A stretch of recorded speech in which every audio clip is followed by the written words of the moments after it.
In the second year of the Civil War, when the Irish filled the shores, New York was a city full of tribes, thieves, murderers, and the rich. The battle for control of the 5 Points was a constant between New York's most notorious gangs, the Dead Rabbits and the Natives, until the Dead Rabbits were disbanded after the death of their leader, Priest Vallon. 16 years later, there was one who would continue to carry on their legacy. Will our young Irishman be able to enact his revenge, or will the gates of hell swallow him up whole? I'm James Hawkinjos, and this is The Rewind. Fasten your seatbelts. It's going to be a bumpy night. Hey guys, this is Jimmy, and you're listening to The Rewind, presented by House of Havoc Podcast Network. Your scientists are so preoccupied with whether or not they could, they just don't think. Shut. Never tell me the odds. The Rewind. The Rewind. The Rewind. It's showtime. All right, we're sitting down here. We got Emily Short and Gage Zangi. Emily, give the people your credentials real quick in the industry. Oh, God. I graduated with a bachelor's from School of Visual Arts. I have a production company called Tiger Pack Productions, and I've been doing all different types of things in the film industry for years, including hair and writing and all that stuff. So it's kind of like a general thing on me. What's up, everybody? I'm an amateur, just an amateur. I pick up cameras and I shoot people for a living. And I work in the industry, mainly on commercials. I shoot, light, edit, color, and I watch movies a fucking lot. And bachelor's degree as well. And a bachelor's degree, which doesn't mean anything at all. It really doesn't. It literally just means we spent 4 years in the classroom learning how to make movies and write them. I'm just the guy with the microphone. That's my list of credentials. I'm here speaking about it because I own the equipment. You have a better reason to be here than we do right now. You don't need us for this, but we need you.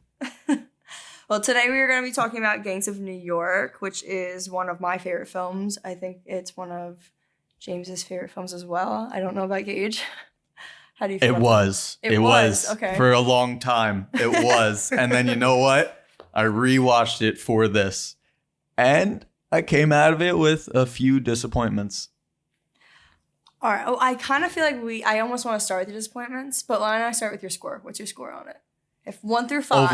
Overall? If you were to... 1 through 5. Now I got to break my number in half. Yeah. I was going on a 10 system. No, carry the 1. It's a 1 through 5.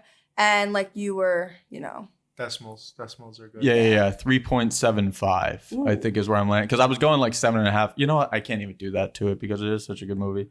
I'll go with 4.20. 4.2. That brings us to an 8.4 out of 10. Yeah, because it was like high 90s for me, like up until yesterday. That movie was like a solid 95 out of 100. And then I got distracted by some things in it, and that is kind of cranking it down a bit. What distracted you? What brought it down? Honestly, Get into it. There's just like some editing things that were like weird, that was like, I see other workarounds that you could have done.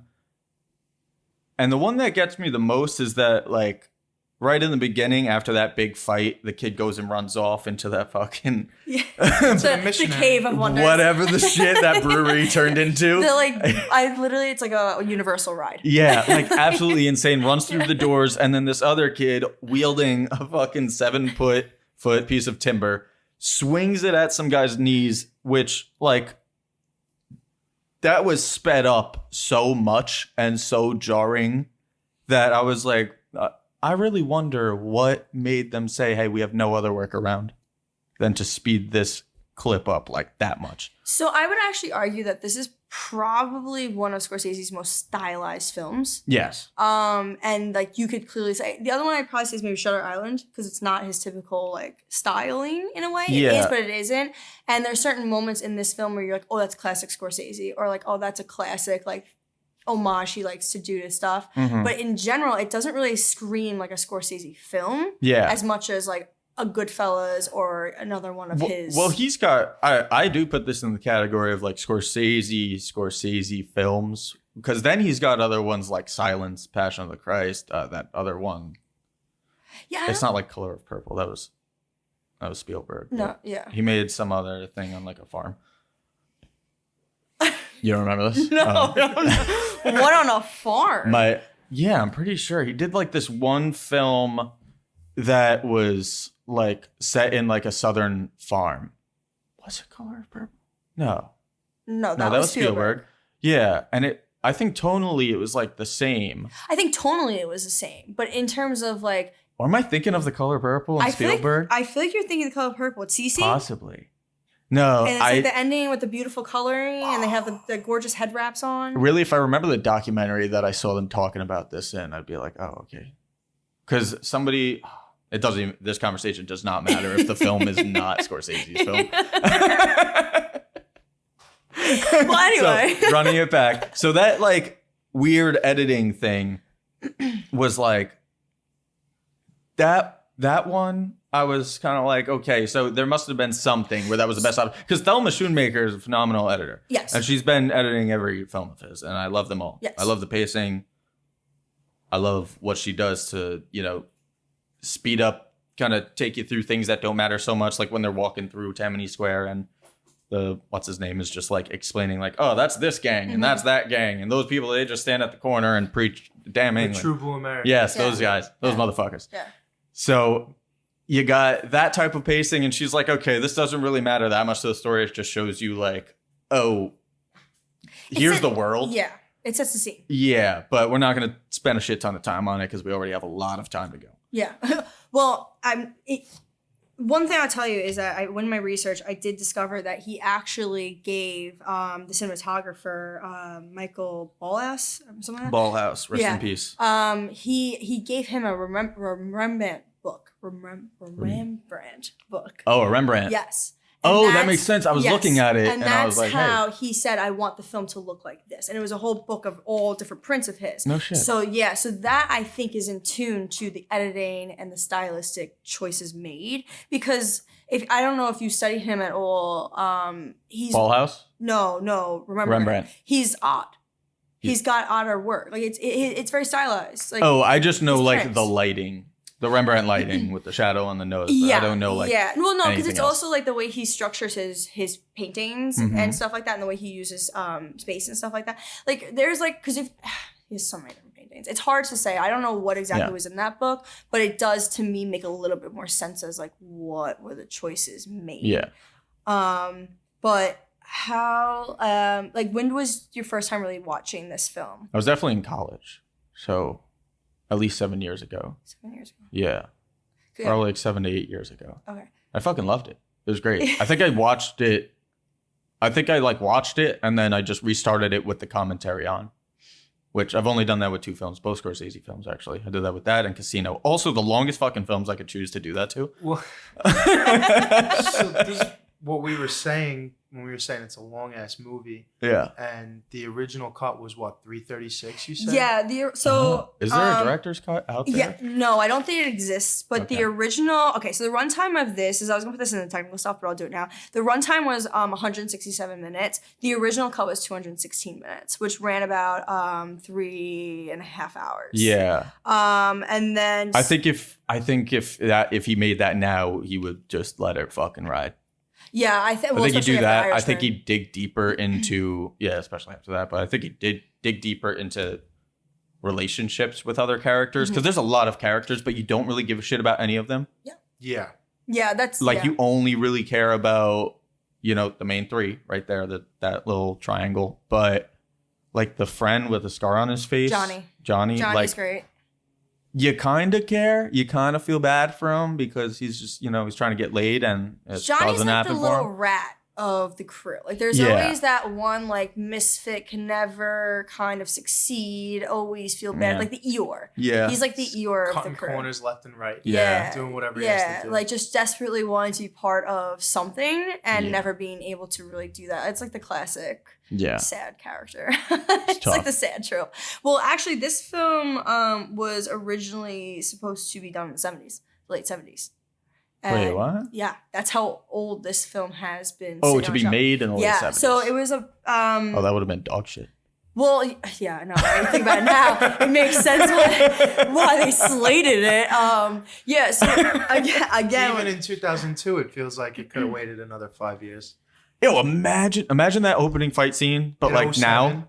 Just think about it in Yeah. 07. yeah, though. Yeah. it's crazy. Like, Yeah. now it wouldn't even be a movie. It would be like a 10-part series on Yeah. Netflix, and it would be rated R. So yeah, It would be rated R, that- and there would be much that fewer whole racial fight scene- slurs. much fewer racial slurs. Much fewer racial slurs, but the entire that fight scene is Yeah. not 10 minutes. It's episode 1.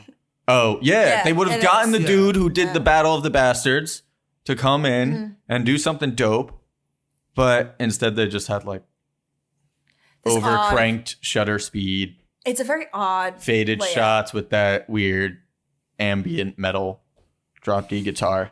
Yeah, rewatching it, And then today- someone getting their cheek ripped back. The fish It hook. was a lot. That fish hook. I never noticed that until yesterday. He like, dude puts fingers in mouth and rips his cheek off. It's the 5 points. It's disgusting, yeah. it was a It's dark place. 1846. Yeah.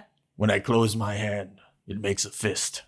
And I can turn that on you, Yeah. Mr. Tweed. Yeah, and dude was just like, yo, that's in my notes, because like they weren't talking about anything bad. Like the Tammany. Tweed or Tammany? Well, it's Boss William- Tweed, but he Yeah. ran Tammany Hall. Gotcha. Okay, so Tweed was just like, Butcher, I hear you, but we're not talking about that. We're just talking about taxpayer dollars. And then goes on to just list things that taxpayers pay for. And he's like, fixing roads, plumbing, police officers, fire department. And the scene just slowly fades out as he's listing municipal responsibilities.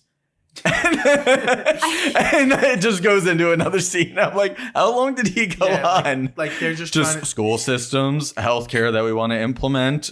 sidewalks. Yeah. My fire department, not the other gangs. traffic lights. Yeah. And we're gonna pay firefighters. So Yeah. that it's Yes. not just another couple of street gangs fighting people. So I'm gonna ask James, what was your score on it? Well, when we sat down to watch it, I said it's gonna be rough. This is the first movie we're doing because it might be a 5. It might be a 5. And then there's a point. Well, you can't do a 5, and here's why. I think it's about 20 to 35 minutes too long. I think Cameron Diaz, you could cut her out. You could cut her out of the whole movie, and you lose nothing. I think you lose his ability to care for anyone at all.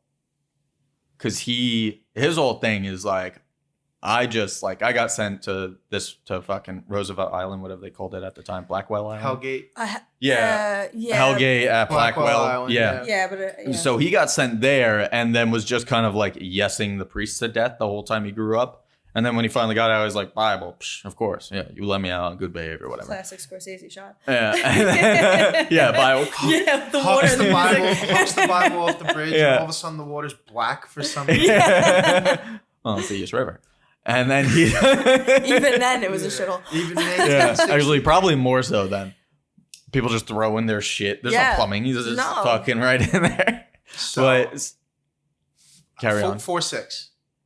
4.6. I say 4.6. So 92. I say 4.6. Big fan. That's an A. It's in my top 10. And you said college was the first time you saw it. This movie came out in 2002. 2002. Yep. So you figure its DVD run is around 03, right? 04, Mm-hmm. 03. So I'm anywhere between 9 and 11 years old the first time I saw that movie, specifically like the first half hour.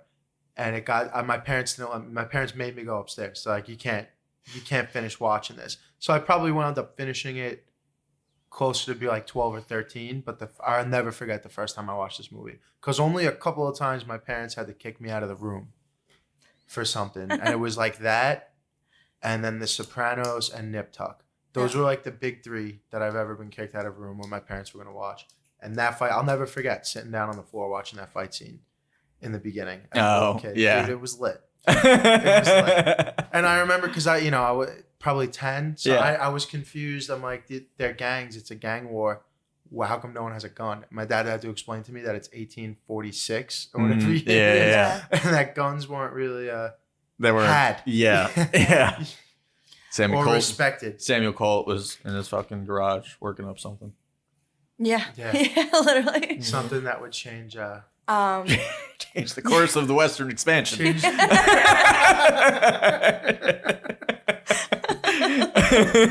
And the names of our football teams. I Go Arrows. actually, in my rewatch, like today, looking at it, like there are a lot of problems with the film. It's not a perfect film. It's what I would say it's probably one of Scorsese's best, but it's more so because of the content, the actors, like not necessarily because Scorsese directed it. Mhm. But I still love this film, and I think I rated it like a 4.1 probably. It is a little too long. I mean, you could tighten up a lot of different stuff. But it makes sense, like the length. Like I don't really question it. Doesn't really bother me. But if someone turns around and say, hey, cut this film down to X time, like yeah, I know where I'd cut. I could see where I'd cut and stuff like that. I definitely would probably cut down Cameron Diaz's role a little bit. But the problem is with Cameron Diaz's role is that I think they kind of used it wrong. I think they kind of forced it on you a little bit too much instead of letting it breathe naturally. Like it was like, oh, we need a female lead for this film, and that's kind of how That's it exactly played. it. It's like the show. That's why I asked you who wrote it, because I forgot the Yeah, writer so- director that I'm thinking of, who's like notorious for just jamming unnecessary women love interests into movies that don't necessarily. Oh, you talking need about David them. Fincher?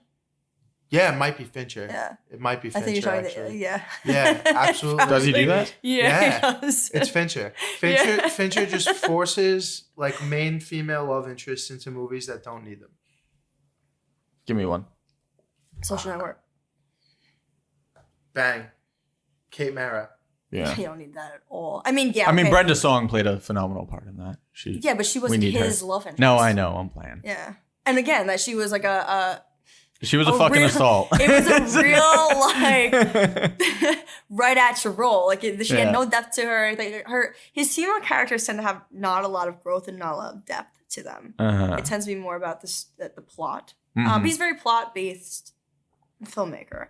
Like some are character based filmmakers. Yeah. You know, so it's like that's just him. But I mean, Yeah. you I think that's what surprised me about this film, because Scorsese is a character-based filmmaker, and he just like left some characters to be kind of one-dimensional.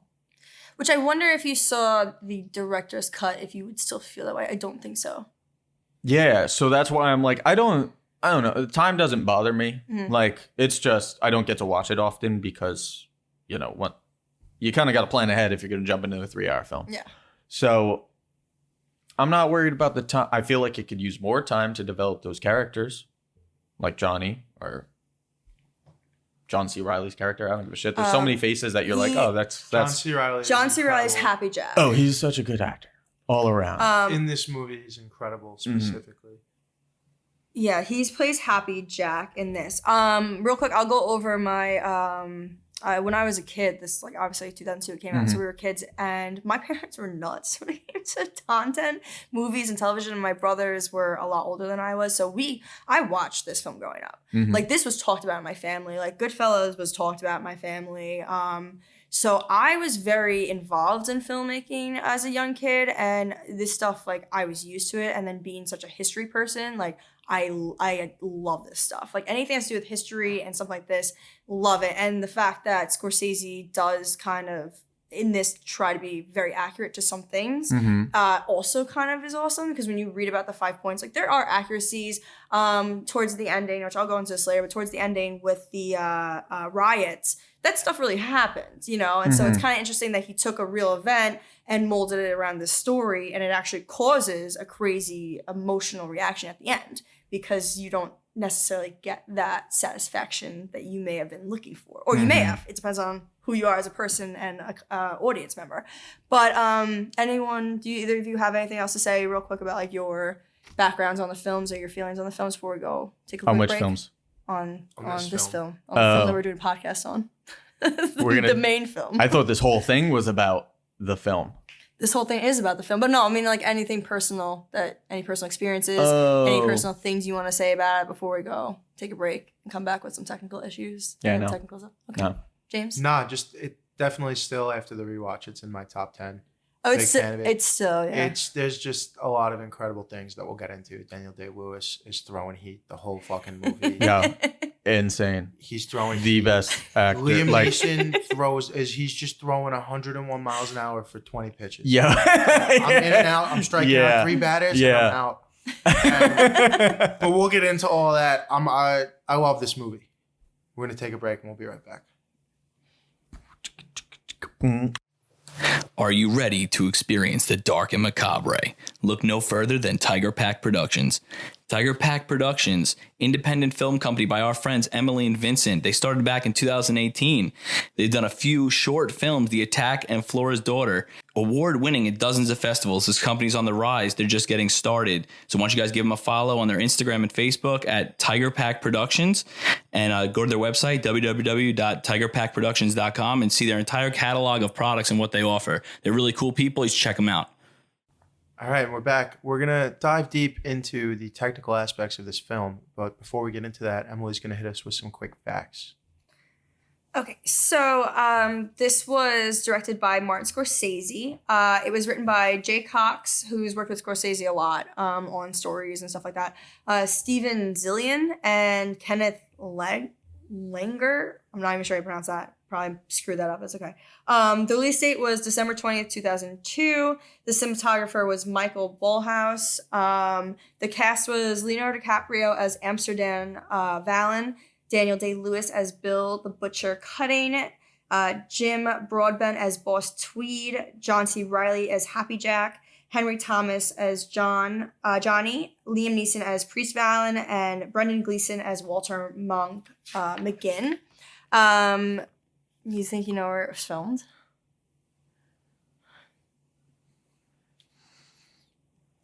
Definitely somewhere in Croatia. No. Big tax breaks in Croatia. Yeah. No, I have no idea. I have no idea what tax breaks are. The absolute irony of this film, if it was filmed in Ireland, would be through the fucking I was going to say roof. Ireland at first. I was like, that's too obvious. No. It was filmed in Italy and Queens, New York. Yeah, Italy and Queens. Most of it was filmed in Italy. Huh. Rome, specifically. And then... The spaghetti gangster. Yeah, a little bit. I think it was mostly filmed, on studio lots and stuff like that. They built out the lots for of the 5 points and stuff like that. I think it was a couple miles they actually built out. Really big sets. Budget? $232 million. No, this is 2002. $202 million. No. You think you have a guess? 79 million. No, you'd win because it's 100 million. Oh, just flat out? 100. They're just like round it up to an even so 100. It actually Yeah, was, give it a quick full 100 million. It was lower. It was about, I think, 87 million. And obviously, of course, it went up to about 100 million. And it got to the point where Leonardo DiCaprio and Scorsese took salary cuts to keep the budget down. Oh. So, yeah, it was a very expensive film. Diaz was pissed because she was only contracted, I think, for 6 or 7 weeks and ended up being on set for like 6 months. So it was one of those like crazy films. Have we not learned yet? No. You just need more than what you think. Yeah. There should be an algorithm in your little Excel sheet, because I know you use Excel sheets to do this. And it's just at the bottom, total times 2.5. Well, it's like in sales. And that's how much it'll actually cost. No less. No less than this. Well, it's like in sales, because you have your number you could hit. You have the number that corporate wants you to hit. And you're going to reach somewhere in the middle. Yeah. So Scorsese probably turned around and was like 200 million. And the studio was like 80 million. And they like agreed on like 87 million. And then Scorsese was like, well, I told you. I told you I wasn't going to hit that number. So at worldwide gross, cumulative was 194 million. So in reality, really was not profitable. No. It really did not do very well worldwide. I don't know what the DVD sales or like at home video sales were or anything like that, but that's I'm sure it crushed DVD sales. I'm sure, I'm yeah. sure it crushed DVD Especially sales. like when Blu-ray came out, like HD. That was a film a lot of people ran to get because Well, it even, was like, just beautifully shot. The movie came out right around the time where DVDs were like everybody had a DVD player, and it was like everyone went out and like, you know, what are the first 5 DVDs you're gonna get? Gangs in New York might be on that list. Yeah. Shot On. What do you think of Shot On? Panaflex. No, close. It was an Ari Flex. 235. No, Ari Flex. Yeah. 235. I don't know that one. Yeah. I think there was 4 or 5 different ones that they used. They were all Ari Flexes. Yeah, but okay. I couldn't even tell you. If you Google it, it'll come right up. But it's kind of makes sense. I think Aris are pretty standard. Even now, still, they're pretty standard. Yeah, you're kind of going between that or Panavision when you're shooting film. Yeah. And of course, obviously, we all know Scorsese is notorious for film, but this was 2002, and digital was not what it is now. So some technical things about the film. There actually were real gangs. The Dead Rabbits, the Billy Boys, the Pug Uglies, 40 Thieves, all real gangs. The Bowery Boy was a real gang. Some of the real people, Hellcat Maggie, she's in the beginning. She's the one that files her teeth and she got the claws. You see her throughout the film. She was a real person. I think she was only like 25 when she died, but she was a big person in the 5 Points, Irish. In real life, she was only 25. In real life, she died about 25, yeah. Because she had to be like 30-something in this movie. Yeah, that's not accurate. But the person is... Because the first time you saw her, and then it was 16 years later, and she was still... Yeah, so if she was 16 in the kicking ass and taking beginning, years. she'd be well over. Paying for a shot out of the all sorts thing. Yeah. With an ear. Yeah, so some fun little things was... the natives, they called themselves the natives. They were not natives, but they were like the native Protestants of New York, and they kind of felt they ruled New York because they were born there. Their parents were probably this is our immigrants. land. They had that real like rah-rah. Yeah, it's our that world. MAGA thing. Yeah, that MAGA thing going on.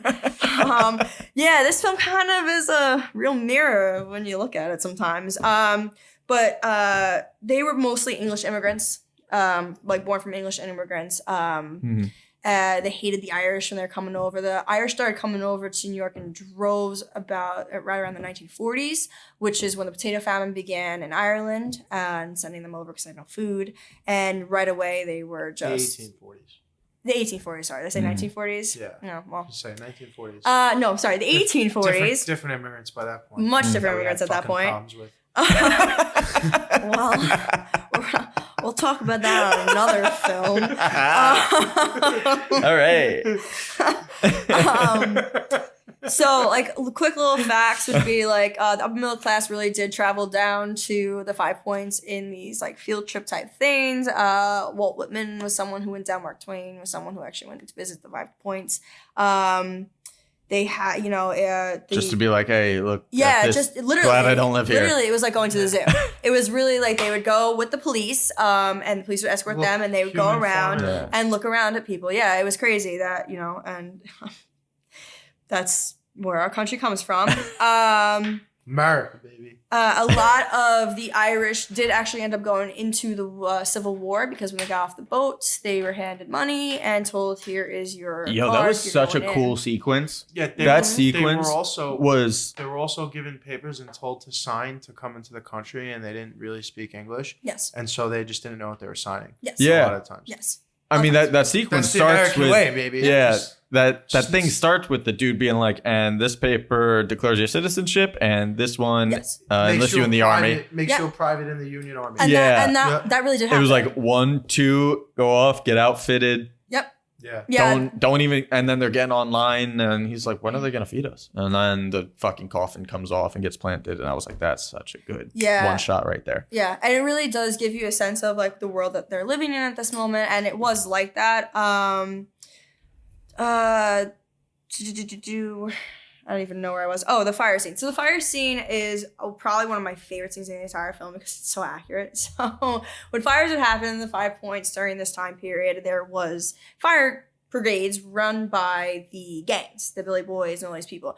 So as soon as the fire would start, one of the gang members would run, hide the fire hydrant like you actually see the guy do. So then the other team would come and be like, where's the fire hydrant? While this other crew is getting ready to find another fire hydrant. So they're fighting the fire. Then they start fighting each other. And because the cops were Irish and they hated the Irish, when the cops came in, they'd all start fighting the cops. So the houses would just keep burning.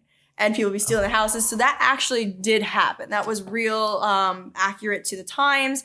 And things like Boss Tweed and Tammy Hall was a real person and things like that too. In the movie, it's hysterical when they're at the whole fire scene's happening. And then because of all the ruckus that's going on with the cops and the 2 fire brigades fighting each other, by the time Billy shows up, they pretty much looted the house on fire. So he just goes, fucking loot that one. Yeah. It's like, there's nothing wrong with my house. Yeah, things like my that. house. Yeah, this is my house. What are you doing? This is my house. I live here. It's not on fire. Yeah.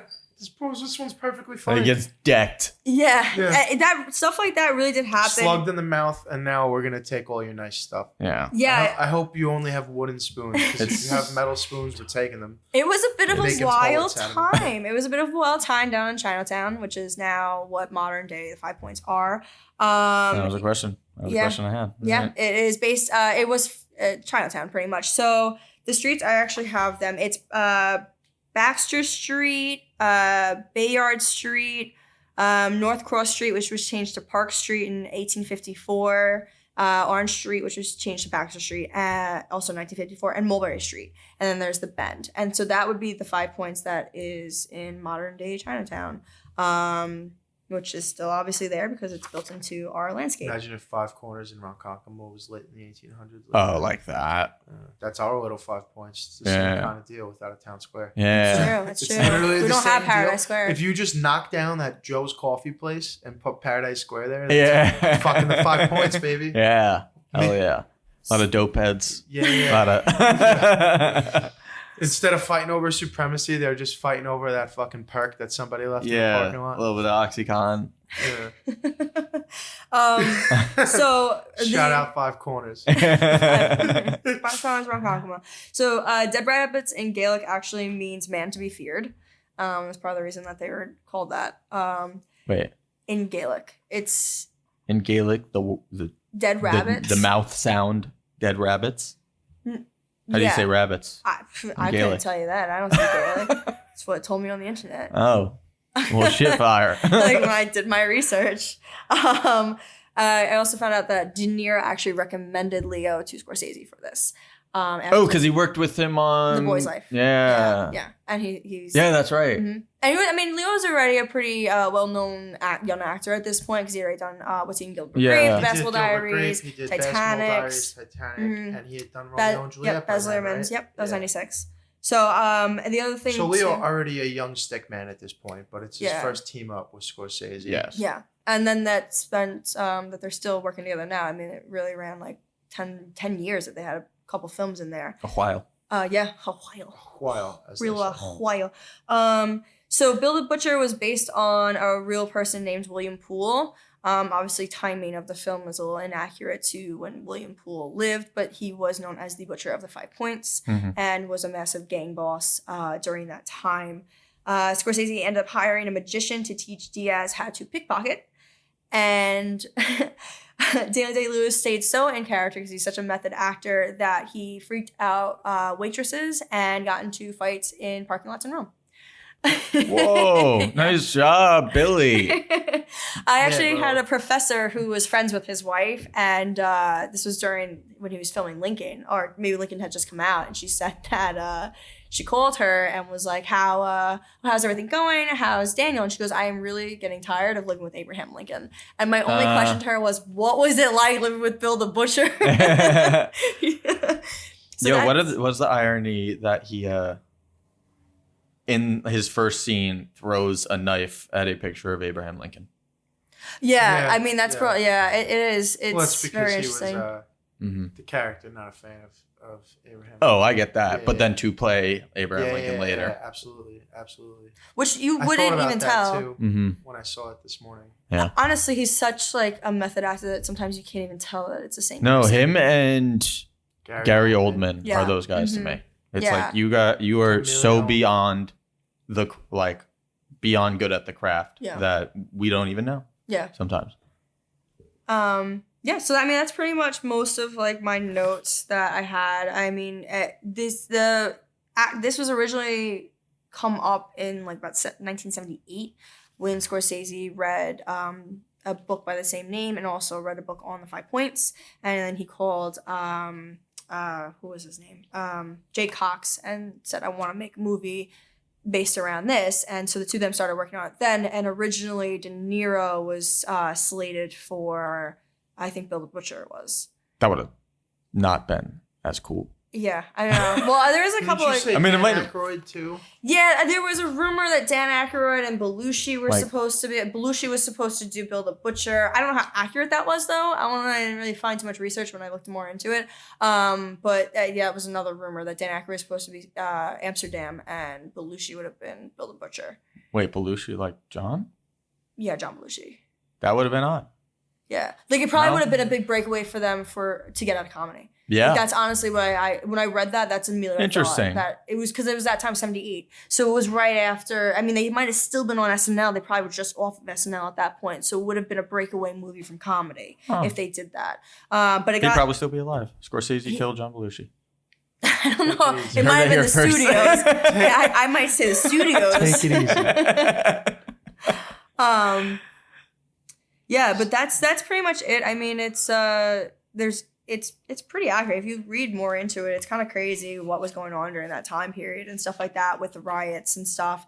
And that's another thing I forgot was the riots really were crazy like that. Yeah. And it's very interesting how he took real history to put it into his own story and used that almost as a character in itself and like an obstacle for this main character and like the audience to kind of be like, oh well, Yeah. I guess that's how it ends. I can't stop thinking about you De know. Niro in that role right now. It's like, you got to sleep with one eye open. And I only got one eye, so, Oh man. He might I'll be have damn and he's square in his blood. 2 coats. It's I can't. I killed the father, then the son. I can't picture anyone else but Daniel Day-Lewis in this role, if I'm being real.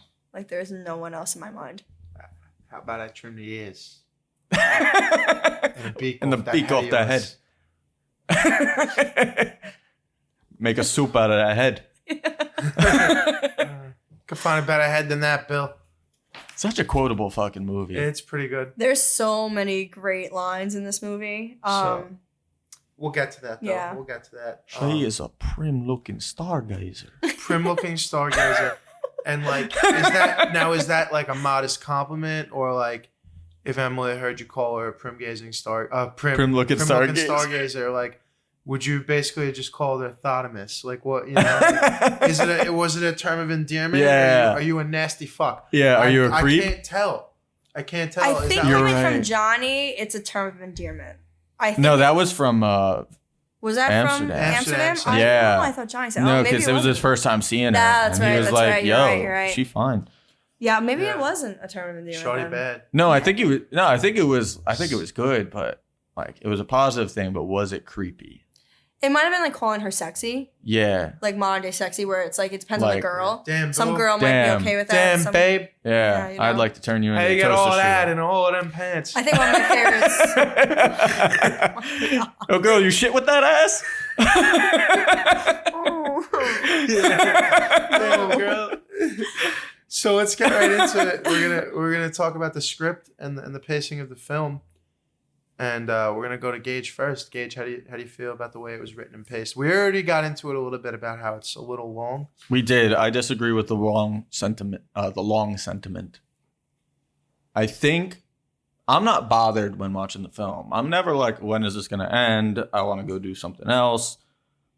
Every scene pretty engaging, So the length doesn't bother me. I, in fact, think they could have used that time and maybe even a little bit more to start hammering some other characters in, like Johnny. Johnny, you could have felt for him. Yeah. a little more than you did. Yeah, I agree with that. Death doesn't hold the weight that it should have Yeah. at the end of that movie. And part of it's kind of like you deserved it. Well, I think I the can't reason. be the only one. Well, I mean, saying that. because the last thing he did before that was like a shitty fucking move. That's the whole reason he got killed. That's why he got killed. Yeah.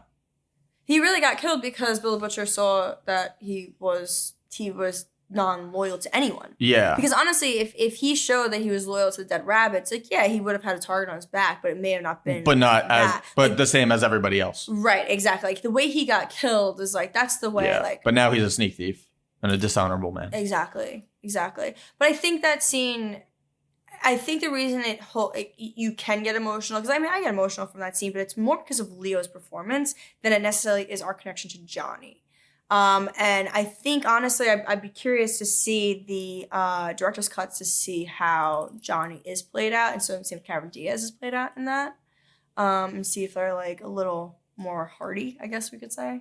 Yeah, like imagine Cameron Diaz was more into Johnny and like took that dance with Johnny. And like had some scenes like where they're having a thing, but then she's also kind of like, oh, but Leo too, he's like mysterious.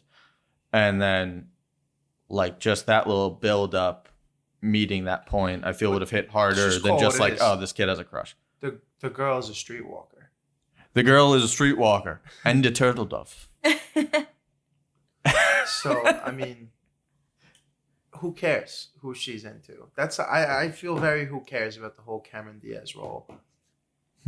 I feel that, and that whole part, it was leading up until when they were about to do the dance and that whole segment where I got up to go to the bathroom and she asked me if I wanted to pause it. And I'm like, honestly, no. I feel like the next 20 to 30 minutes of this movie could be gone. You could just lop it off. Like, Just the at the point in the movie when they're fucking, when they're doing the dance, and then when they're banging, and then he's fucking sitting there, and giving him the whole speech about how he doesn't sleep. Oh no, that is the best scene in the movie. Do you think so? When Bill the Butcher is just sitting there, imagine opening your eyes and then just man with one eye, an eagle on the other one, draped over him, an American flag. He had just been shot like 3 hours prior. Yeah, and he's staring at you, waiting to talk. After you just shared a bed with his girl, with his favorite girl, and then he compliments you on it. Wow, wowie, wow. Wowie. All right, sorry about that. We had some dogs barking going on where we're recording right now, so we took a quick break. We're gonna come right back. We're talking about the scene when he just got shot and he's draped in the American flag, creeping out on Amsterdam, making love to Cameron Diaz. Gage, take it away. This man leaves it all out on the celluloid. This whole fucking movie. He he does it in every movie, but some about their relationship in that scene where Leo is clearly like, you're the last person I fucking want to talk to right now, and you're kind of hitting me at a vulnerable time when I'm already vulnerable. And now I'm naked. Well, I think it's such an interesting scene too because it's that point where Bill is starting to kind of figure out who Amsterdam really is. And not necessarily that he knows for a fact that he is. Did Johnny tell him before? No, it's after that scene, right? Yeah, it's after. Yeah. So it's like he doesn't necessarily fully know, but he knows. Like he knows that. No, that's like the closest they are at all in the whole movie. Yeah, and then it all goes downhill. Yep. I don't know that because I think that's the thing about Bill the Butcher. Because it's right after he saved his life. Yeah, but here's the thing: like Bill is that type of villain that is always waiting for the other shoe to drop. That's how he wins. Because he knows that you're going to come after him at some point. He knows he's the most powerful person in the city. So it's like keep your friends closer, your enemies closer.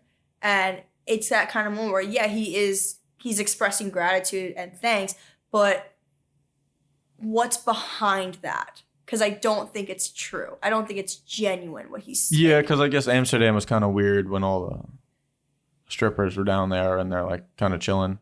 And he's just getting like hammered. Yeah. And that's like, yeah, so that's what I'm saying. Like, there's so, like, you already know. Because the thing is, Amsterdam, right after that, he has that moment of like a breakdown because he's like, I just saved this guy's life and it could have been done with. Like Yeah. it could have been over. And that's when the monk comes over and kind of grabs him. You're And like, that was bloody Shakespearean. yeah, he's like, you know, Shakespeare's boy wrote the King James Bible, and he says that great line that I think I wrote it down actually. If you're not, if you're not going to be strong, you better be smart. It's like that old Irish saying, and that's that kind of moment of like, yo, I know who you are. Everyone's kind of figuring you out at this point. Like you look like your father. Like you are your father. You act like your father. And it's like even though he didn't grow up with his father, it's like you can't change your lineage. Like you will show those characteristics. And it's like, And his face is like everywhere. yeah, and everyone knows who Priest Vallon was. I mean, they celebrate the day the natives won back the land. Like it's a whole thing. So it's kind of like, and that's kind of one of the writing things too, where it's like, I mean, they did a pretty good job. You don't really question why they don't recognize him because it's also been 16 years. I mean, he's hardened by being in an orphanage, but it is kind of a little writing thing where you're like, you know, could people that really knew him, like the cop and like Happy Jack. Well, I mean, all Monk, the main dudes, yeah. Yeah, Hellcat Maggie. These were like aunts and uncles to this kid. So would you really, really not recognize him? Like, I don't think I would. I don't think I'd recognize a fucking child. You saw the last time you saw the kid, he was 4. Yeah, and now he's 20. Now he's 20. Yeah, now he's 20. no, I mean, that's what I'm saying. I don't really question it 'cause it's possible. It's the 1860s. And people are dumb. There's not really pictures. No. So that kid is a memory from 16 years ago to Yeah, you. but Johnny And has no. He also says it in the beginning that he picks up accents from up the river. And even though they don't sound much different even though all the New York accents, they all sound the same. even to though these people. all the New York accents don't sound much different from each other, anything outside of fucking centrally where like the 5 points all sounds like you're Irish off the boat to them.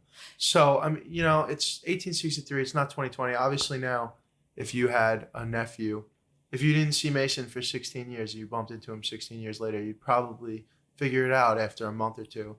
I'd probably figure it out pretty quick because he looks exactly like my brother. But there's a million pictures of it. Yeah. Okay, he looks exactly like your That's brother. what I'm saying. Yeah. Like that's my point is that it like they kind of infer like the reason Monk was able to figure it out was because of what he was doing. So I'm saying if Monk, who was someone that wasn't as close as Happy Jack or Hellcat Maggie can kind of figure it out. Yeah, but Hellcat Maggie's a drunk. I'm not, I So know, she- I'm not I think saying only Monk figured it out. only Monk figured it out. But he figured it out from the jump. And then He figured it out pretty and that's quick. the only reason why he was able to tell what he was doing, because he was like, why would you be back here otherwise? No, yeah. I'm not still saying, like, I personally, it doesn't bother me. I think it's explained enough, but I do think that that's something that could have been. Yeah. Like, it's a little, like, there's some things, like, with the writing, too, where it's like, I go back to being, I wish I could see the original, because I wonder how much was actually cut out by, like, the studio and time constraints and stuff like that, because Hellcat Maggie's in it a decent amount not to have much character to her. Yeah. Like, she's in it, like, how many more scenes do you have? Same with, I feel like, Happy Jack, I kind of feel like is established because he's the cop and stuff like that. But, like, his friends, like, there's a lot of, The bald dude, whatever his name is. characters. What's the bald dude? Oh, Who got nearly fish-hooked. Oh, I forgot his name. Nagoyne? Yeah. Yeah. Yeah. That's a great scene, the 50 he cups. Because he gets fucking lit up by the firing squad at the end of the movie. Yeah, And that's it's a incredible. great scene. Oh, I don't remember that. At the Oh, it's end, great. Yeah, he at the end after During the riots. when they're trying to have the fight and the riots happen, Uh-huh. all the cannonballs start blowing off, and then the riot control cops show up.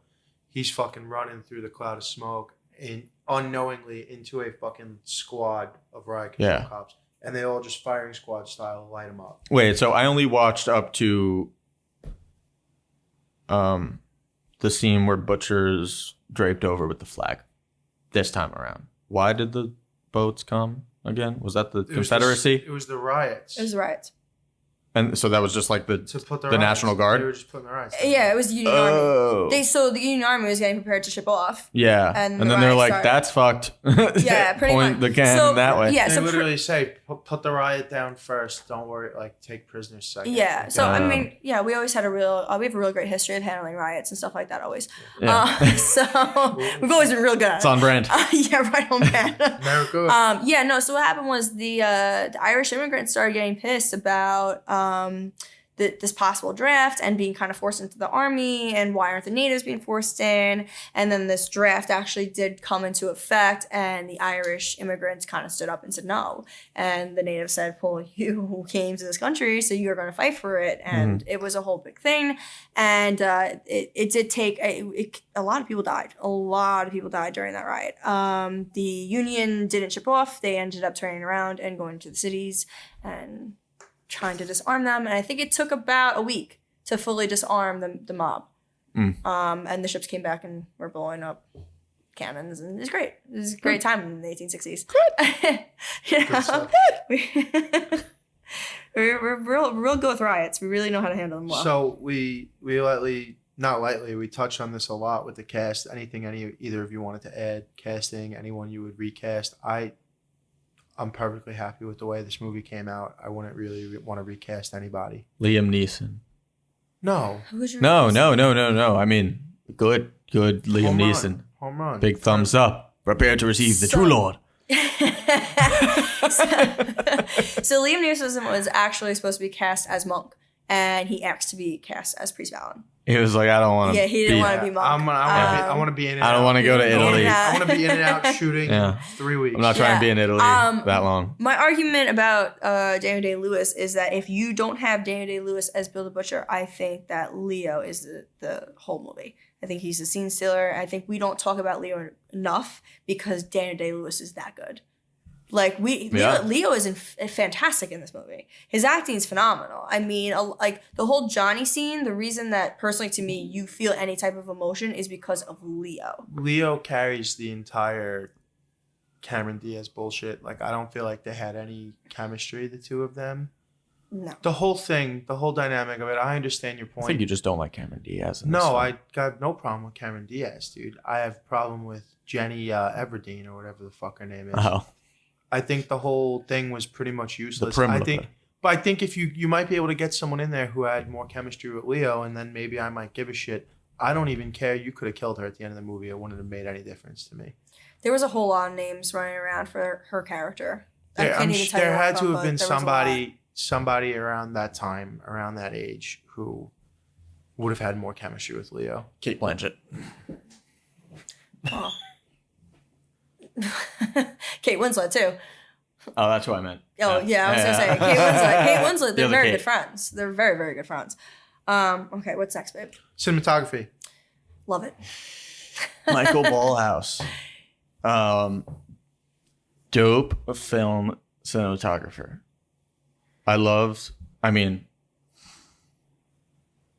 This scene had so many dark spots, nighttime, interiors, exteriors, so much like dynamic range in all the shots, and just like beautifully used all the candle lighting too to do just like natural practicals. You know, I like him a lot. I liked his work in Goodfellas more, I think, but I think that's Scorsese's fault. Honestly.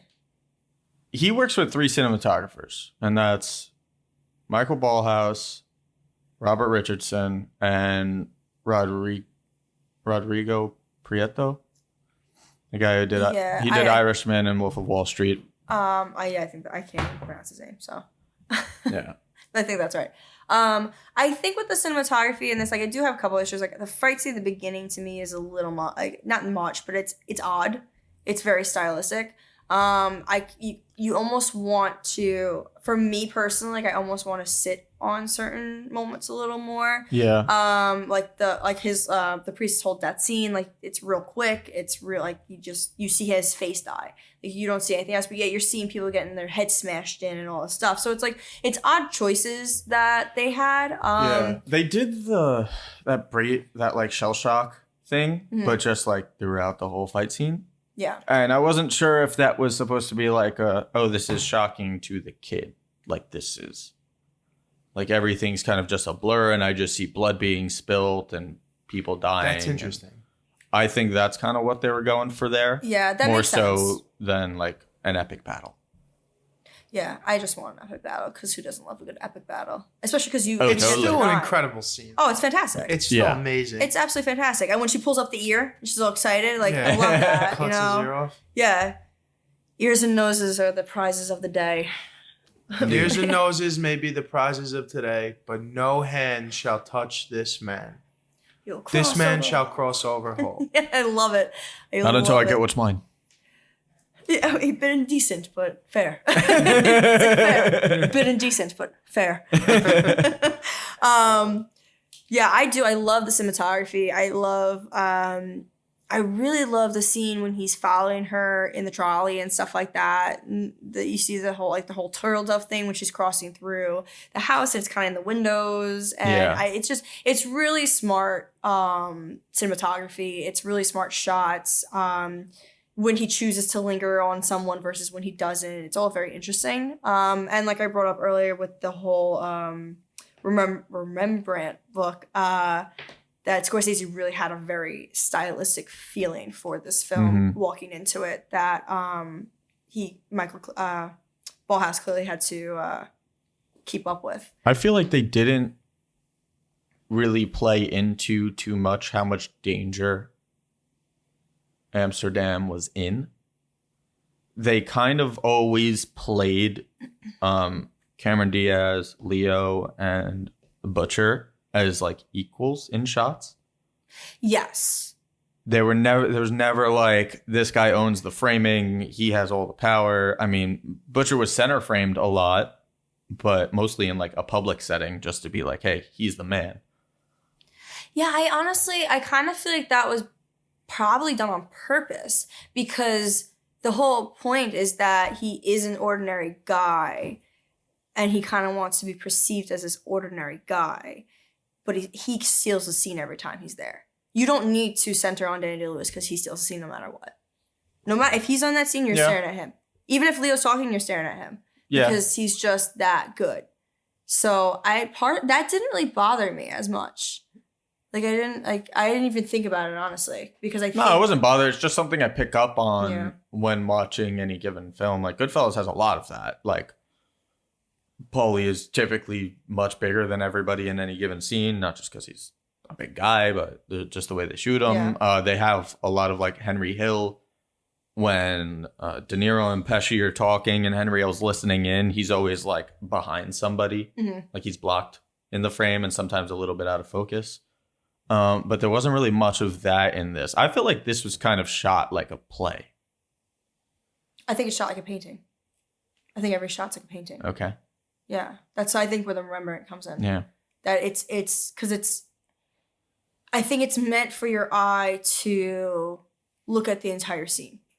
Mm-hmm. Because you think about it, as filmmakers, when we do something like that, when we put a lighting a certain way or station a shot a certain way to make the character imposing or whatever, it's like we're kind of telling the audience what they should be feeling. And we're kind of saying, hey, this person is a imposing character on this character, or this person is scary or the villain or whatever. And we kind of do this thing that sometimes is subconscious that we just think it's stylistic, but it actually, in a way, is leading the audience to go, oh, I'm not supposed to like this guy, or oh, this guy's supposed to be scary. And whether it's subconscious or not, some people recognize it, some people don't. Yeah. But they didn't do that in this, and I think it leads the audience to decipher for themselves who the villain is. I guess there's some of that. There's some semblance of like, oh, we want realism in this. Yeah. We want to put people in this time. Also, I mean, I might be thinking into it too much, but there's that whole racial motif coming in. So maybe they're just doing like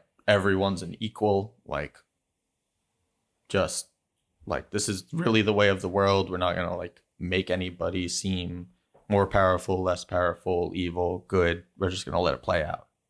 Yeah, which is kind of like how the 5 points were, because you did have your powerful figures. I mean, you had like your William Poole and your leaders of the gangs, but it was all run by the gangs. Yeah. And the gangs, they fought each other because they thought they were equals. They were like, you're not better than me just because you're a native or I'm an immigrant or whatever. So I think in a way, like, it does go back to that realism that they just tried to be as real as possible to this time period, which was that if you lived in the 5 points, you were scum. Like, you were the bottom of the barrel.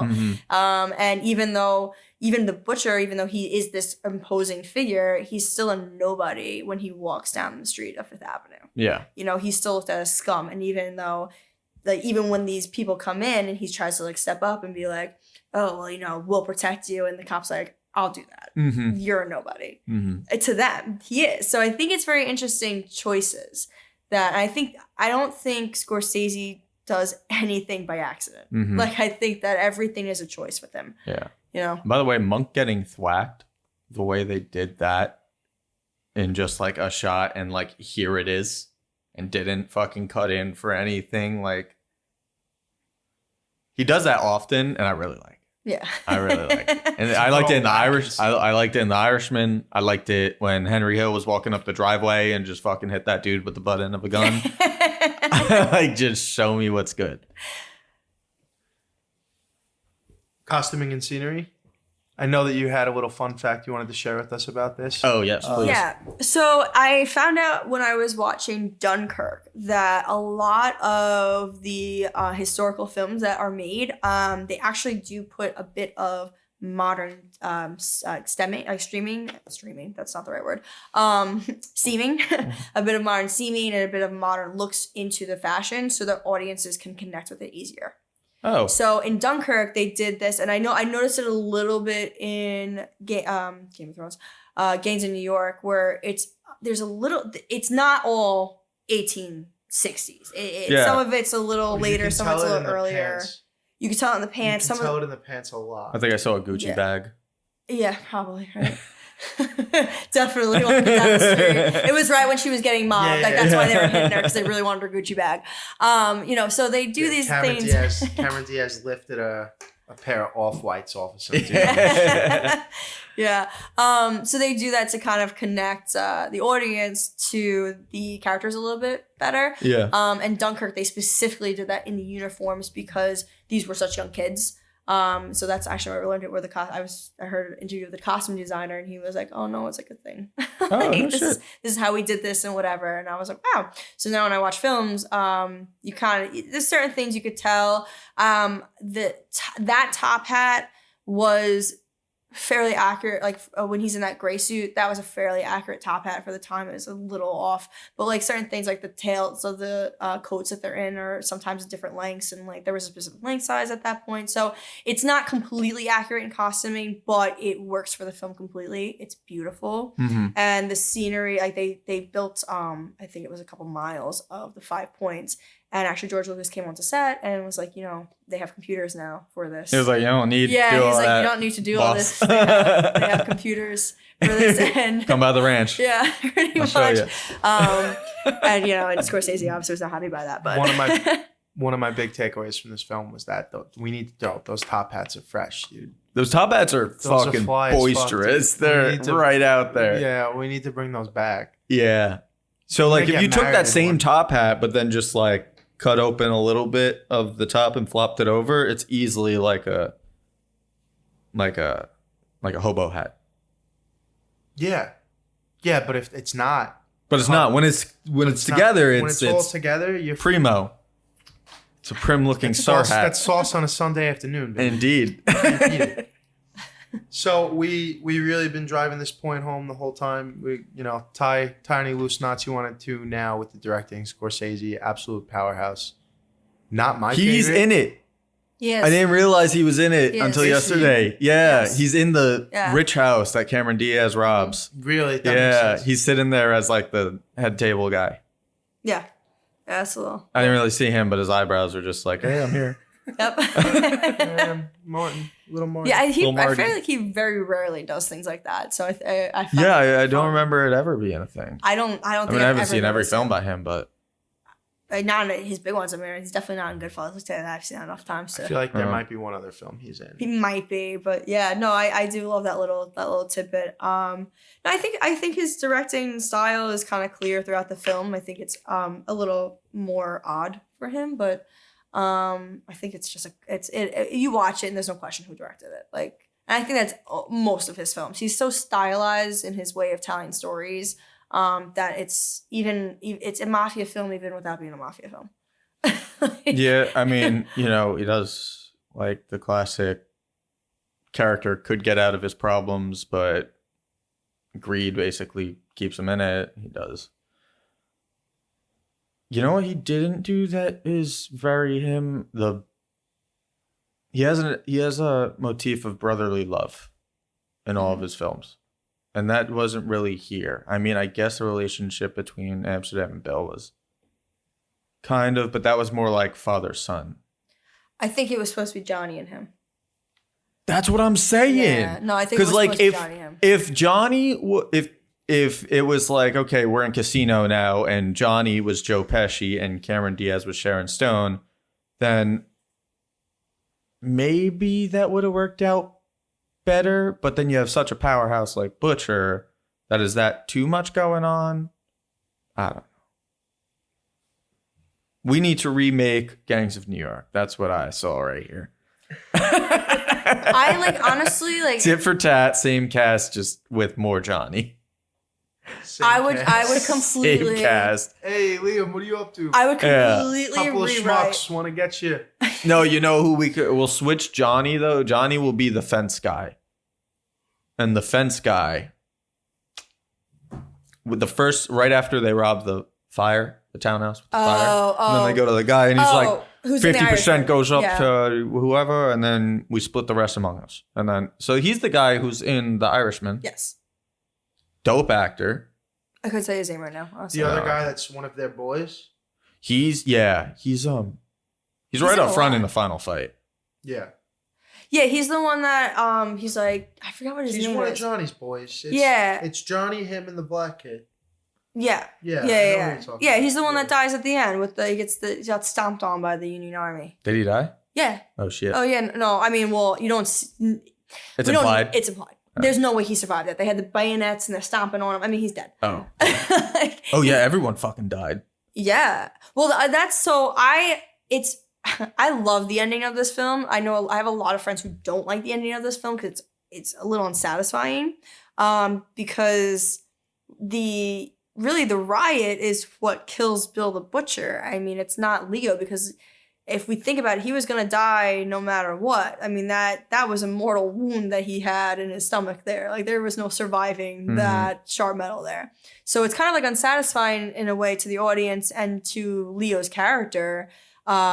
This like he just wanted to get him so bad, and he does, but it's unsatisfying. He's like, I didn't kill him. Yeah. The sharp metal did. Yeah. You know, like, and it's like, I love it. I think it's a great scene, but I know a lot of people who don't necessarily like it.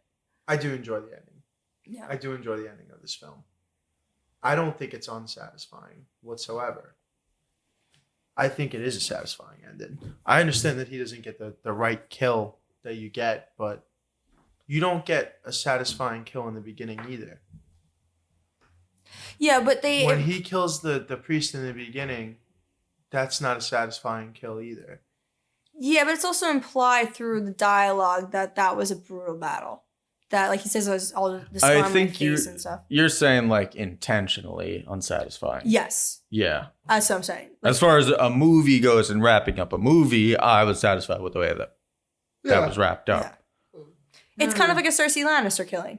Like, everyone's pissed about the Cersei Lannister killing because it was quote unquote unsatisfying, because she didn't go out in this big fiery death that everyone wanted. She went out like a coward. And to me, I thought her death was fucking perfect. I thought it was perfect to the character. Like in Jamie's arms, getting crushed by the weight of the very place she was trying to control the whole time. Yeah, trying to escape the fall. You know, I think perfectly, to me, it's perfect. But yeah, I could see how like a lot of people turned around and said it was unsatisfying because she didn't go down the way they wanted her to. And I kind of feel it's the same way in Bill Butchers. They raise it up to be like this big battle and all this stuff, and it's going to be this big, huge fight scene. And in reality, it's, you know, kind of destroyed by the Union Army and the rebels. Yeah. Do we think Amsterdam went on to celebrate the death of Bill Butcher? No. No? I think he fucked off. I think he fucked off too. Yeah. I think he fucked off. I think Right he on moved out to of Cold there. Spring. Found a nice cheap Did they finally go to San ranch Francisco? style house. What? Did they Yeah, finally go to honestly, San they Francisco? probably fucked off to San Francisco. Yeah. What are they talking about? San Francisco? She buys Yeah. the ticket. That's where she's going at the end, and then when she gets Yeah. mom And that's the other stuff. thing too that's so great about, like, you know, obviously this is a period piece. So that she pulls up the fucking map and it's like, this is the fastest way to get there. And it's like, you leave fucking New York, you go all the way down through the canal.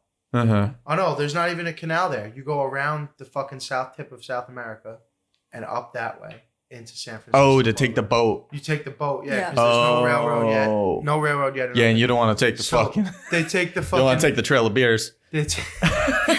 She has it mapped out on the ticket, and The it's- Oregon Trail. You leave fucking New York Harbor, wrap all the way around South America, back all the way up, and then pull into San And Francisco. hope you don't Harbor. catch a And she's cold. like, "It's the most and die." direct, quickest way you could possibly go. It's gonna be great. We'll get there in a few. We'll get there in a few months." So I'm sure they fucked off to San Francisco. I'm willing to bet one of them gets scurvy on the boat ride over there, and then the other one kills himself upon arriving because they're both dead. That's how I'd like to picture it. But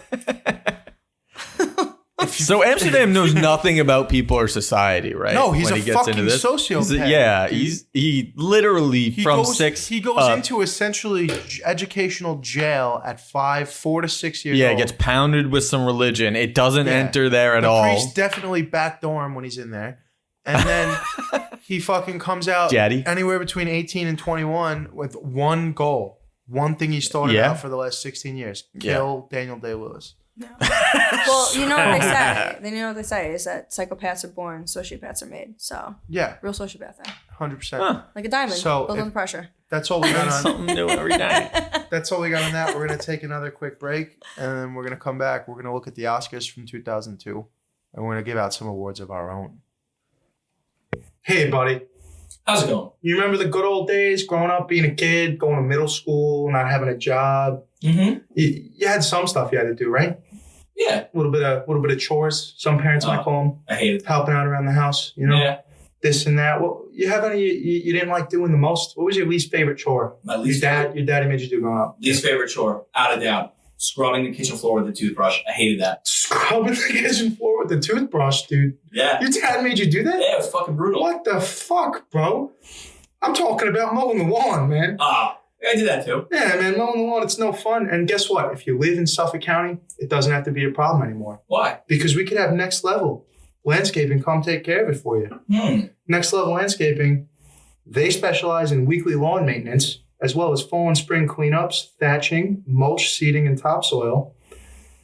If you live in the Eastern Suffolk County area, you give them a call at 631-739-1121. You speak to Michelle or Tim, and you let them know Hawk sent you.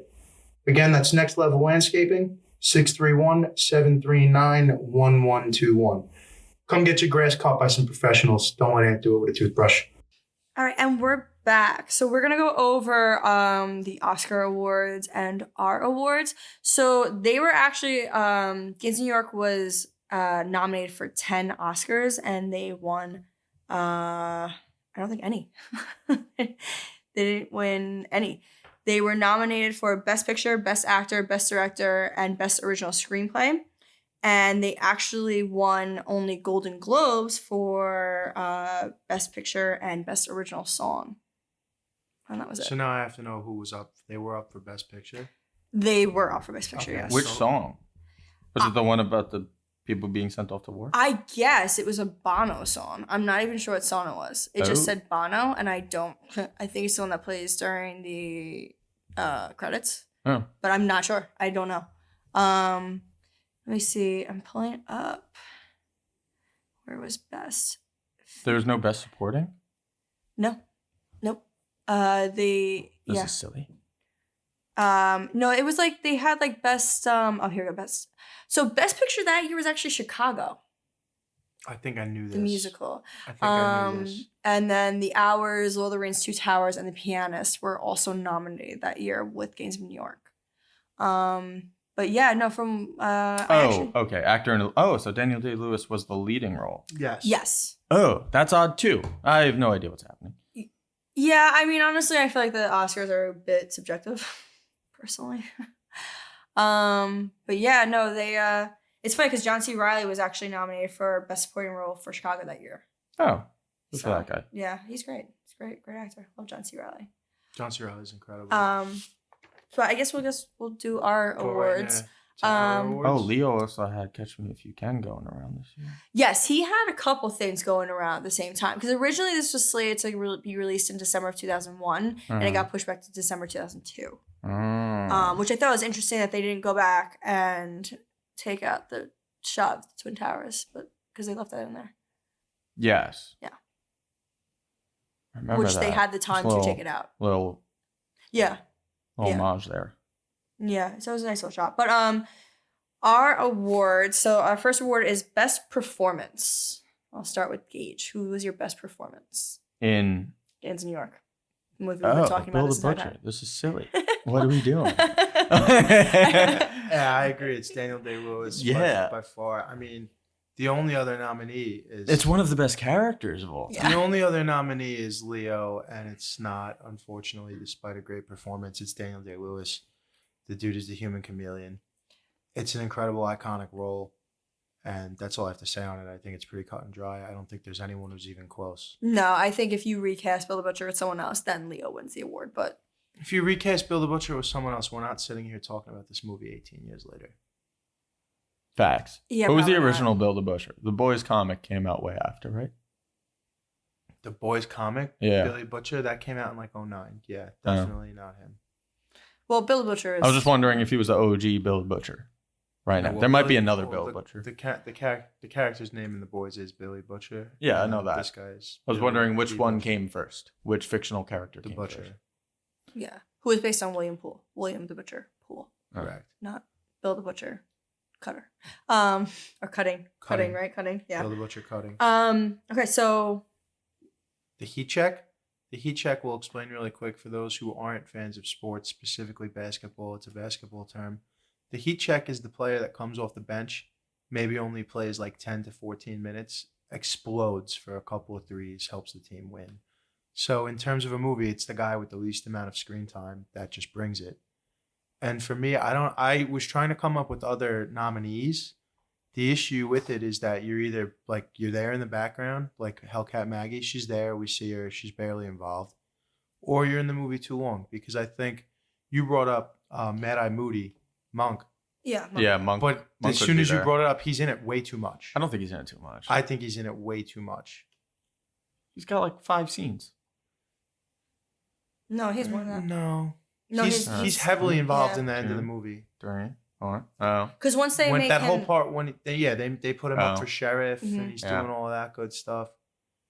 So I think it's Liam Neeson throwing heat for the first 15 minutes of the movie. Prepare to receive the real Lord, or what does he say? Yeah, prepare to to see- receive the true Lord. The true Lord, Yeah. as he pulls a blade out of a Irish Celtic cross sheet, and he's just telling everybody, "Make your peace with God." Yeah, and he's just straight, not like his And- elbow's 90 degrees the whole time he's fighting, just holding up Dude, that and cross. he's carrying around that cross on a sheath like it's Gandalf's fucking stick. Yeah. in Lord of the Rings. Just dude. bad form for Like, fighting. yeah, like it Yeah. carries. You actually see him in the background because I was watching him specifically every time he's on camera in that fight scene. Mhm. Dude, he's smashing guys between the eyes with the fucking sheath and then stabbing them in the chest and then moving on. Smacking a guy in the head, slicing his neck. Next dude, he's got 2 weapons and Yeah. one of them is the cross of Christ. Give him the one, So- too. Yeah, he's giving him the old 2-piece.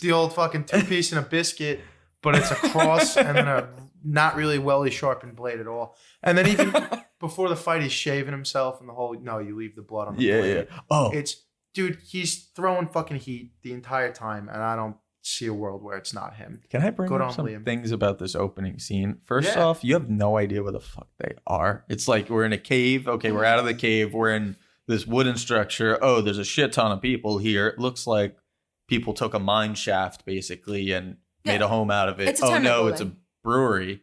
Oh, is it a brewery? Yeah, they come out and then there's the structure. There's a sign that says the old brewery. Yeah, but it's like tenement building. It's kind of what they. What it was makeshift tenement. repurposed. Yeah, it's like a for. makeshift tenement Isn't that building. isn't that the mission? No, the Isn't mission's that building on the mission. the mission. No, that building is at the 5 Points. The mission is on Roosevelt Island.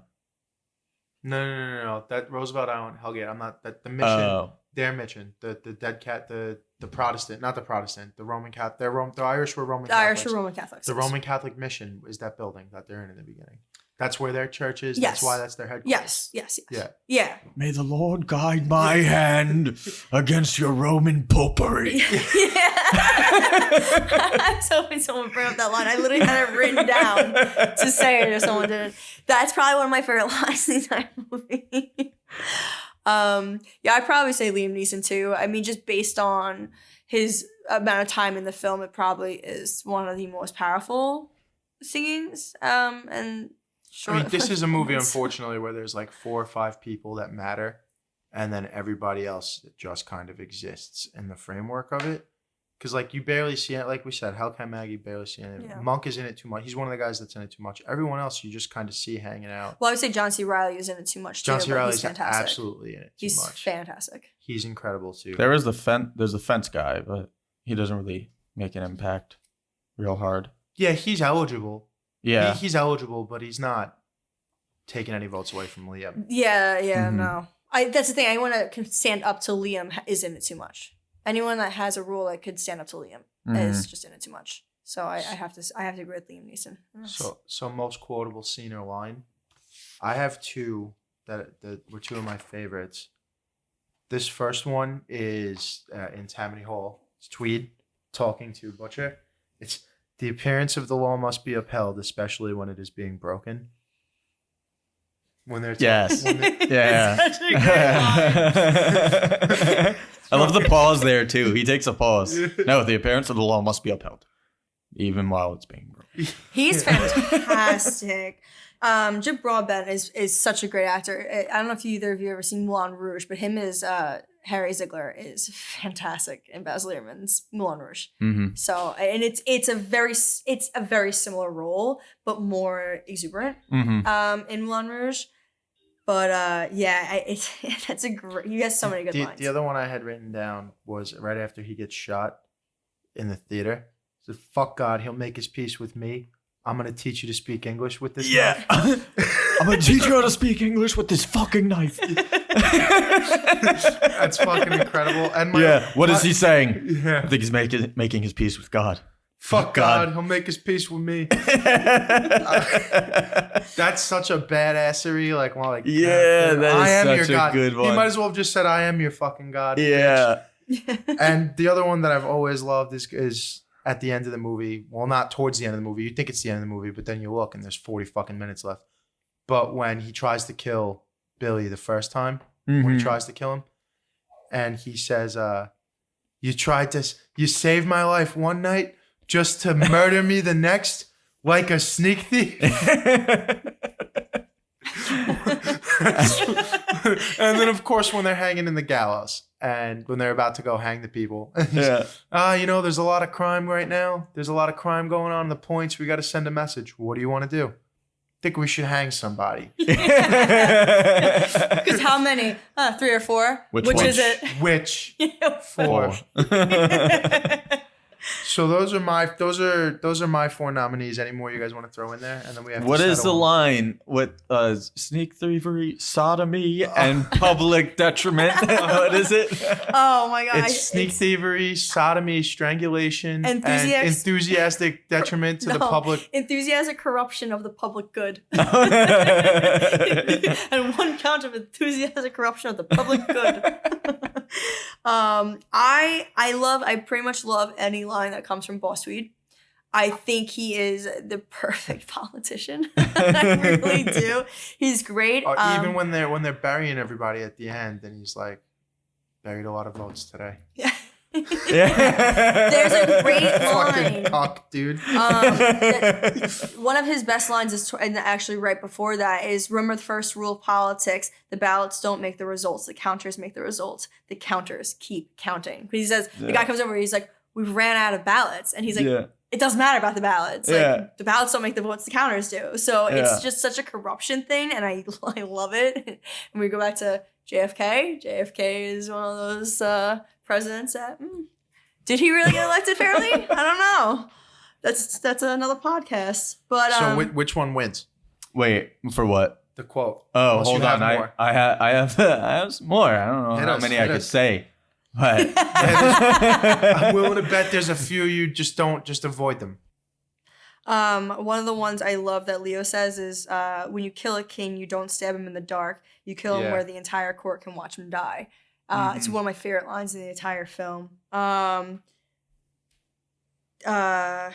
We did the potpourri line. That's a great line when too. when he stabs the dude in the hand, they're playing poker. Yeah. He Please don't stab.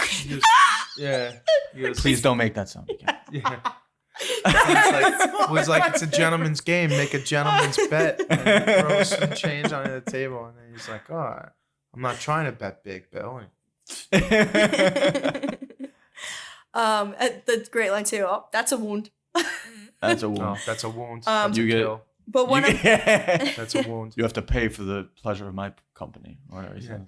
Yeah, you oh, boy. that's a great line too. Says you next time you come, don't show up empty-handed. You have to pay for the pleasure of my company. And that's or a something along those great lines. little homage to what New York used to be, because he says, "Oh, what's your name, kid?" And he says, "Oh, Amsterdam." He says, "Well, I'm New York," Yeah. and it's because like that, the Dutch coming in and naming it Amsterdam originally. Yeah. But I another great line that I love, which again comes from Leo, is in the beginning when he first comes back to the 5 Points, and it wasn't a city really. It was more a furnace where a city someday might be forged. Yeah. That's just a great little. That really set the scene. Yeah, it really does explain to you where you are, and it's kind of funny if you are a New Yorker because you're going, was it forged?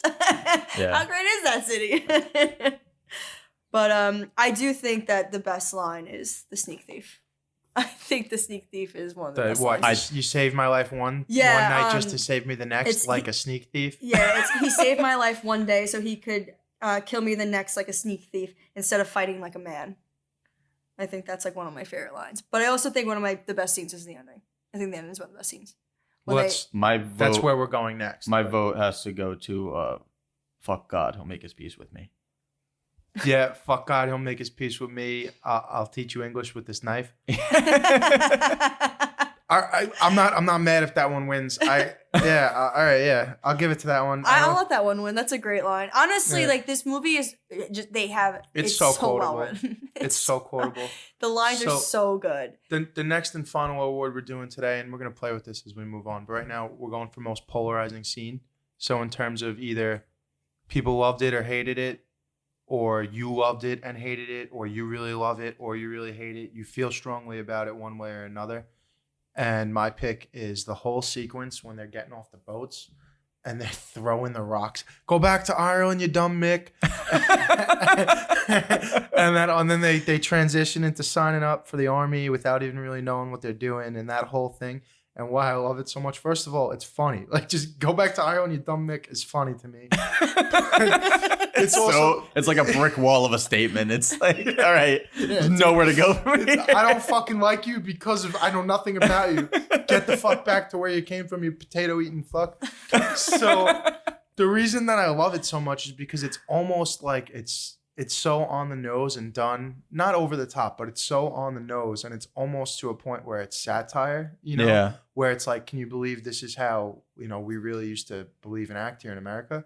But the sad truth of the situation is you could just take off those fucking britches and that old coat and throw this man in some jeans and a fucking Nike hoodie and a MAGA hat, Yeah. and it fits, dude. Just change the fucking Yeah. race of the people. This is still what we're doing today, but we watch this movie and act like we're better than we were fucking 100 years ago. Yeah, I mean, I think anybody watching this movie now would see stuff like that and be like, "Oh, okay, I can This relate is what to we've that." been doing here forever. Yeah, Oh yeah. wild. Most polarizing scene. I just thought of another quote too that was pretty good. It doesn't win for me, but when Tweed comes in after Bill gets shot, and they're like in the naked chicks all around, and he starts talking business, and Bill's like, all right, either sit down and shut up, or says, shut up and get out. He goes, I got a fucking hole in my chest, so either have a drink and shut up, or shut up and get out. And he goes, I guess I'll have a drink. There's another great line in that scene where he's like, I forgot what he calls the girl, but he's like, careful, she's Frenchified. And I love that line. For me, I think that one of the most polarizing scenes, I also think it's the best scene, is the ending. I think just based on what I talked to a lot of people that they don't like the ending, and that's kind of why I put it in the most polarizing. I personally don't think it's the most polarizing, but I could see why people don't like it, because it's unsatisfying. I mean, for us as filmmakers and people who appreciate movies, I think we understand why it's done that way, and we appreciate that because, you know, it makes sense to us. But I can see how, like, your average Joe is not happy with that, because you're all built up for this big battle. You get them walking through the tunnels. It's like a damn Disney ride again. The whole movie's like a Disney ride, and like and you It's know, like Pirates of the Caribbean. that's exactly what I think of. Like, when the opening scene happens and you're traveling, they back out and you see like the craziness in 10 minutes. It's like that scene in Pirates of the Caribbean when they're chasing around with the broomstick and someone's getting hit with a bottle. I love it. It's like one of my favorite rides. But I think it's super interesting that was the choices made, because even Bill the Butcher in that scene almost accepts fate. And I think in the beginning too, when he talks about like, oh, he's gonna cross over the river whole and stuff like that, it's like that acceptance of, this is my fate. I accept death in this way, in this manner, even though it's like not how I want to go. And he kind of accepts that, like, yo, no one could kill me. Like, he prides himself a little bit in this way that he's like, he pulls it out and he's just like, yeah, like, I'm dying this way. Like, even you couldn't kill me. Like, and it's like, but then he asks for death. Yeah, but he was gonna die no matter what.